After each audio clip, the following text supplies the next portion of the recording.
Hello everyone, welcome to How to Solver. Today in this video, I'm gonna show you how to customize action center buttons in laptop.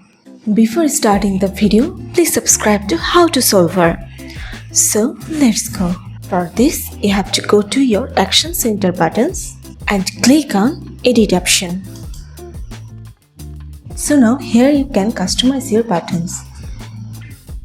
If you want to change place of your buttons, then click on that buttons which you want to change.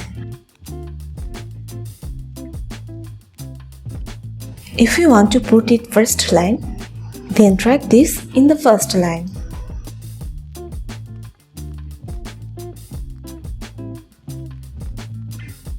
And now you can see this add option. If you want to add any buttons, then click on it. And you can choose your button. Then click on done. That's it.